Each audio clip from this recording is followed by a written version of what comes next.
G'day everybody, welcome back to another episode of Craft by Tim. Today we're going to be, once again, lighting the forge. And we're going to be making a knife. This is going to be the first knife of the season out of this file. This is a huge file. I think it's a bastard file or a second cut. Yeah, it's a second cut file. Pretty long, and it's broken right there on the tip. Now for those of you who are new to this and who have never seen one of these videos before, I don't blame you because I've only ever done one before this. Plan is to do one knife to begin the forging season and then one knife to end the forging season. In between, I'll see how worse I got or how much better I got. Who knows? It could go both ways. But the idea is that I make something relatively simple, something that's going to be relatively uniform all the way along, and if I can turn out a decent knife right at the beginning of the forging season and I get worse, then I'm like, okay, there's areas that I need to improve, stuff like that. Up until this point, my method of knife making, I admit, was predominantly along the lines of more cutaway style knives rather than forging knives. Today I'm going to be trying to do more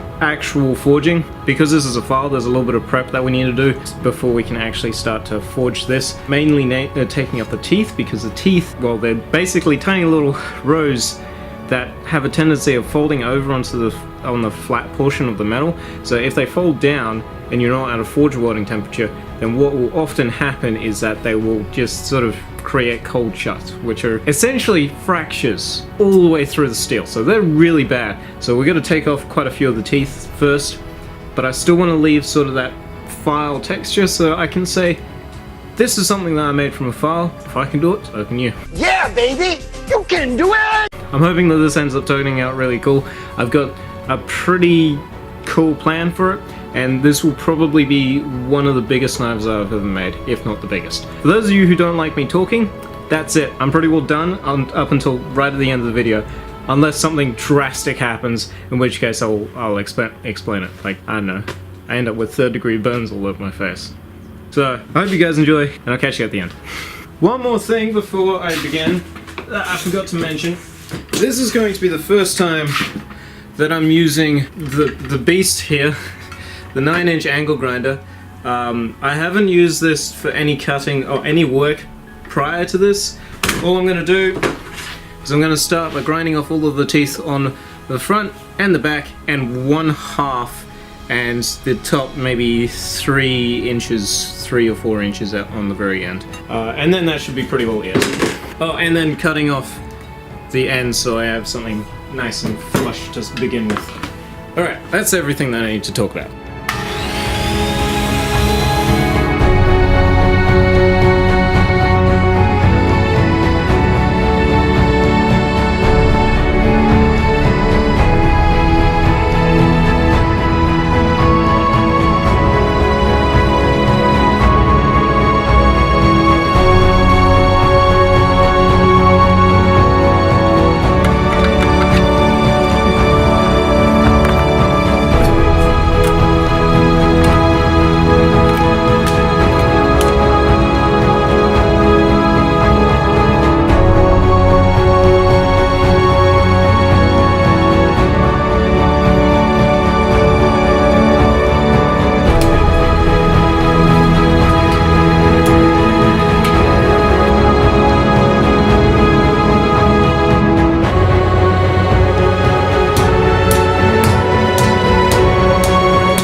Yes!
So I was just cleaning it up, and I noticed,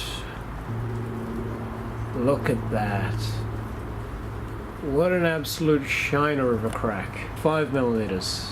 5 millimeters on this side. I reckon there's probably more on this side. It's huge. And I was like, oh yeah, that's like here on the blade. I could probably take it and sort of like just round it off and make this a really weird looking blade, but at least it would be finished. Then I noticed the second one. So there's the first one, and there's the second one, about 2 inches apart, and that's where it is in relation to the rest of the blade. So yeah, it's 2 weeks worth of work. It's funny because I've never had a blade crack on me before, and that was the first ever one. Now I got 2 in the same knife. I'm gonna run through this and I'm gonna finish it up. All I gotta do is heat treat it. Keep in mind, the first heat treat went off without a hitch. It just got up to the point where I was doing the tempering and I over-tempered it. And then I did that twice. Another thought I had was to come back 5 millimeters all the way along and just cut that out. Like, there's a lot of different things that I could try to do with this to try and fix it, and I'm gonna give it a bit of a thought and see whether or not I can come up with something. Hopefully this will work a little better.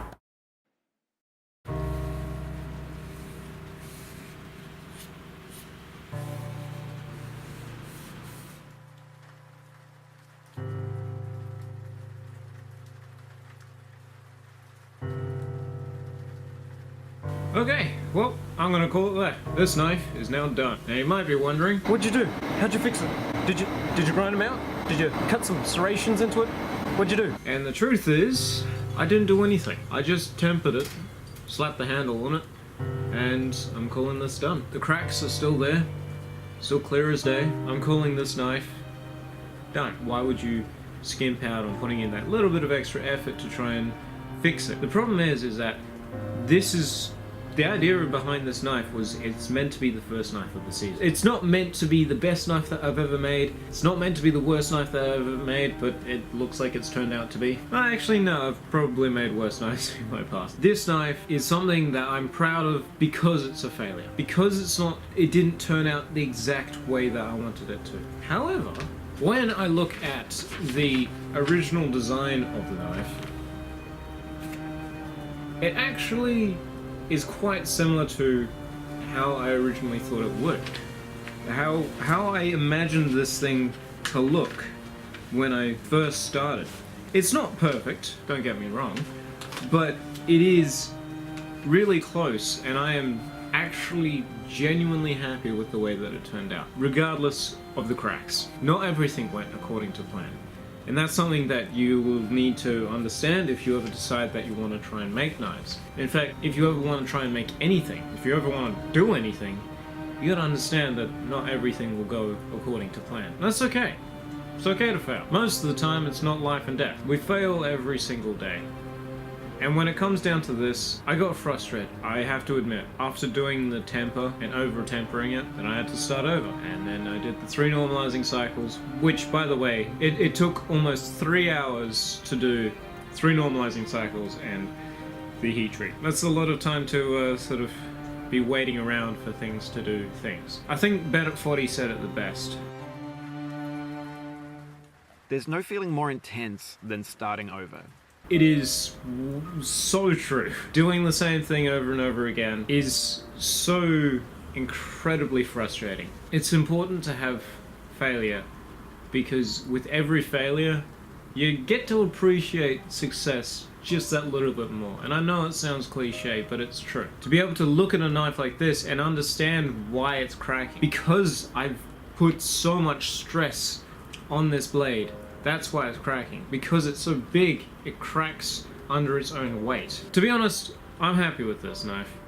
100%. I don't think about framing any of my pieces, ever. If I was to frame one of them, this would be it. And I hope that future knives, future first knives of the season and last knives of the season, I hope that these sorts of projects continue to teach me. And I also hope that these knives help teach you. I hope you found this inspiring as much as failure can often be deterring. I really hope you guys enjoyed this. So don't forget to subscribe and stick around for the next episode, and I'll see you all then. But until then, remember to stay safe, happy crafting, and as always, cheers.